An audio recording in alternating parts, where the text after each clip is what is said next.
Gimana bang? Gimana bang? Udah bebas ini. Terus yang mana bang? Ada ya? Sini. Halo, selamat datang di channel Yakira. Kali ini update dari berita yang pernah viral di tahun 2023, kini diangkat lagi tahun 2024 karena si pelakunya ya, tersangkanya yang membunuh Dini Sera dinyatakan bebas.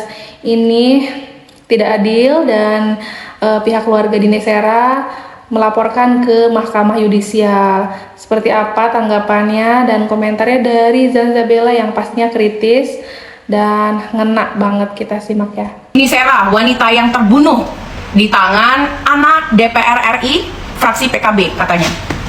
Ya, Dini itu dibunuh dengan cara yang sangat sadis. Dia memukul kepala Dini pakai botol tequila 2 kali berdasarkan chatnya ya. Lalu dia seret-seret pakai mobil sejauh 5 meter. Dan anak anggota dewan tersebut hanya dijerat di pasal penganiayaan bukan pembunuhan. Ya, seperti yang gue bilang tadi, kata salah satu tokoh itu, karena dia anak anggota dewan. Emang kenapa? Coba deh lihat videonya. Dia itu sudah tidak normal. Gue nggak yakin dia cuma mabok, tapi dia kayaknya narkoba juga deh.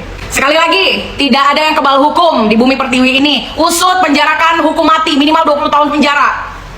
Sadis ya, karena meninggalnya itu sempat dilindas sama ban mobil oleh kekasihnya Dini Sera ini, anak anggota DPR. Kabarnya ini benar-benar menganiaya korban itu tanpa ampun ya. Kita simak lagi tanggapannya ketika pihak keluarga dari Dini Sera ini ke Mahkamah Yudisial. Responnya seperti apa? Apakah dapat dibantu lebih lanjut?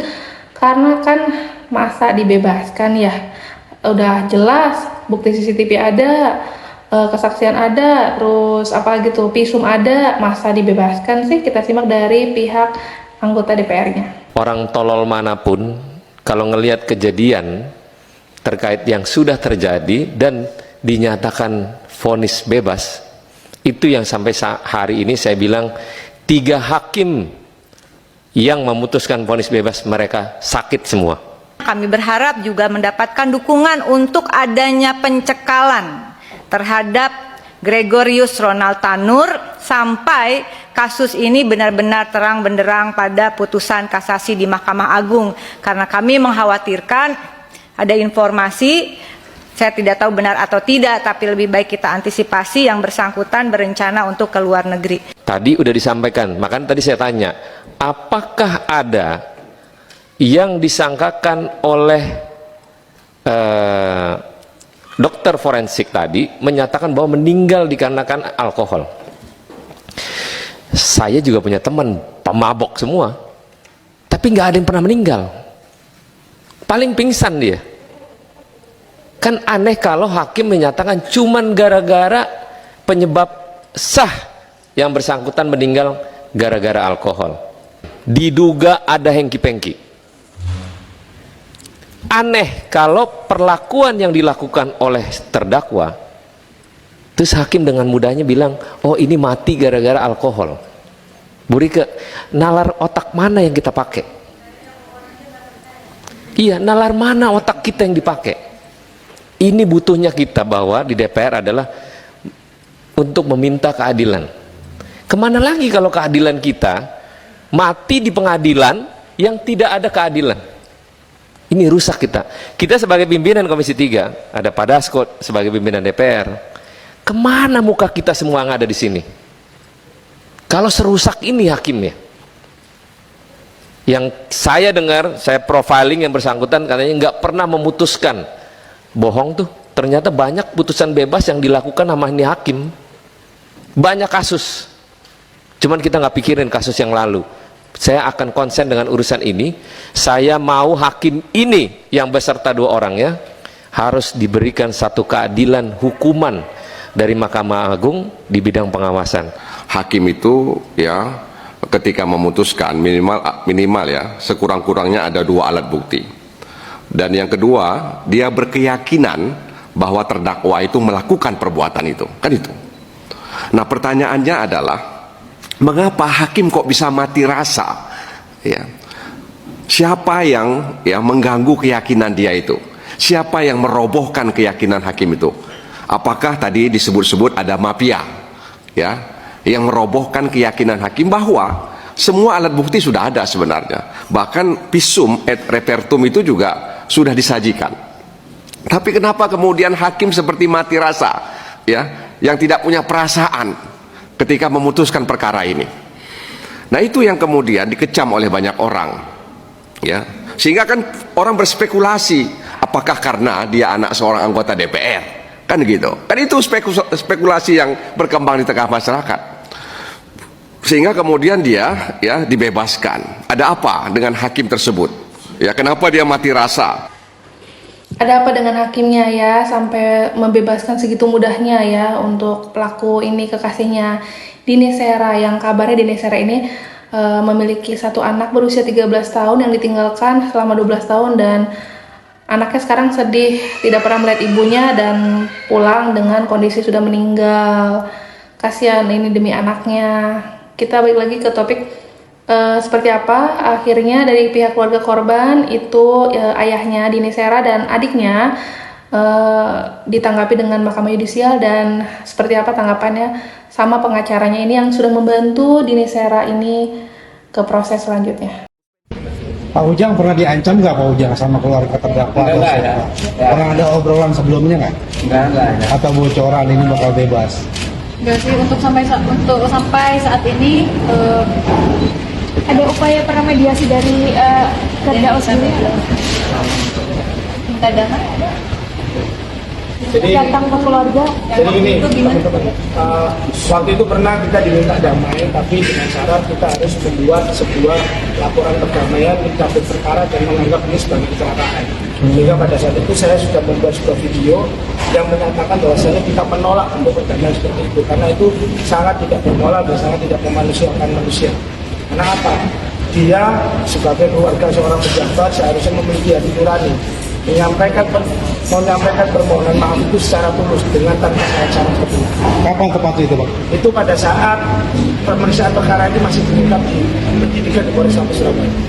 Itu sudah kami tolak, dan setelah itu, dan itu pun yang menyampaikan bukan langsung dari keluarga. Ada iming-iming untuk perdamaian itu Pak? Tentunya ada janji-janji, tapi kami tidak menghiraukan itu karena kami meminta permintaan maaf yang tulus, bukan bentuknya seperti itu. Pernah nyebutin nominalnya berapa Pak? Tidak. Ya. Tapi menjanjikan akan diberikan. Ya. Iya. Dan perlu kami sampaikan, teman-teman, seperti yang disampaikan oleh Ibu Nike Pitaloka tadi, bahwasanya Komisi Yudisial ini hanya memberikan rekomendasi, maka selanjutnya seperti yang sudah saya sampaikan, saya juga akan melaporkan hakim tersebut kepada Badan Pengawasan Mahkamah Agung. Nanti kita bisa nilai bersama-sama hasil rekomendasi Komisi Yudisial dan hasil dari Badan Pengawasan itu berbeda atau sama. Sehingga kita minta hasilnya adalah memberikan keadilan dan memberikan sanksi yang seberat-beratnya kepada hakim ini, sehingga keadilan yang ada di Republik Indonesia, hakim-hakim yang ada di Republik Indonesia lebih berhati-hati, dan keadilan di Indonesia bagi rakyat kecil seperti ini bisa diwujudkan. Majuan ke Mahkamah Agung kapan? Rencana kami selamat-lambatnya dalam Rabu ini kami akan melaporkan ke Badan Pengawas Mahkamah Agung, karena kami. Nah, rencananya kan sekarang lagi proses nih ke Mahkamah Agung ya. Nike Pitaloka ini dampingi keluarga Dini Sera Aprianti, korban penganiayaan hingga meninggal dunia ya. Dan Ronald Tanur ini kekasihnya Dini Sera ini ternyata kan anak anggota DPR RI, dan sekarang lagi proses buat pengaduan ke Komisi Yudisial dulu ya. Kemungkinan ayahnya juga dinonaktifkan, anaknya tidak boleh keluar dari negara Indonesia ya, jangan sampai kabur nih keluar negeri, itu yang sangat dijaga, dan proses ini harus bisa diupayakan lagi gimana proses selanjutnya di pengadilan. Kita simak lagi tanggapannya dan komentar. Masih menunggu putusan dari Pengadilan Negeri Surabaya yang sampai sekarang Belum diberikan. Termasuk barang-barang Termasuk barang-barang dari korban pun kami juga belum diberikan. Sementara kita ketahui, saya juga mendapatkan sebuah informasi dari beberapa teman-teman yang ada di lapangan bahwasanya tersangka pasca bebas ini ada perencanaan untuk pergi ke luar negeri. Dan ini sangat menyakitkan bagi kami keluarga korban. Kita tahu dampak dari putusan ini, orang-orang lemah ini masih berjuang, memperjuangkan keadilannya. Sementara tersangka yang dibebaskan sudah berniat untuk keluar negeri.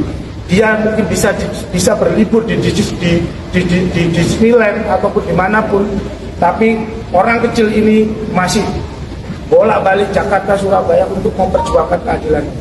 Bang, ini kan Nanti putusan. sebentar. Jadi apa yang disampaikan kuasa hukum ini menjadi penting. Oleh karena itu dalam kesempatan ini sekaligus kami mendesak agar terdakwa meskipun sudah ada putusan dari Majelis Hakim PN Surabaya, namun melihat perkembangan seperti ini agar institusi yang berwenang melakukan pencekalan terhadap Gregorius Ronald Tanur untuk tidak pergi ke luar negeri. Nah, ini kan vonisnya kan memang nekat dan terkesan nggak masuk akal. Apakah ada dugaan intervensi dari sang bapak yang memang mantan anggota DPR atau ada suap menyuap? Saya tidak mau saya tidak pada ranah dugaan, tetapi fakta CCTV, fakta visum itu sudah fakta persidangan dan juga para saksi dalam proses persidangan itu yang menjadi penting. Dan sekali lagi mohon dukungannya semua ya, karena kalau kasus seperti ini pelaku bisa vonis bebas, artinya kejahatan lainnya itu dianggap biasa. Ketika kejahatan ya Bapak ya, kejahatan berupa indikasinya ada kekerasan fisik, kekerasan psikologis sampai penghilangan nyawa begitu, divonis bebas, maka yang harus menjadi perhatian kita semua, kejahatan-kejahatan lainnya yang derajatnya di bawah itu bisa dianggap bukan kejahatan. Karena itu kami Aliansi Justice for Dinisera meminta dukungan seluruh elemen masyarakat, terutama media, untuk terus menyuarakan dan mengawal semua proses ini, termasuk juga rekan-rekan di kampus untuk bisa memfasilitasi. Kawal terus ya Justice for Dinisera ini, terutama ayahnya kan sekarang sendiri, ibunya juga meninggal setelah 3 bulan kematian Dinisera. Anaknya sekarang usia 13 tahun dan mungkin sedih masuk pesantren, berharap bisa mendoakan ibunya setiap hari.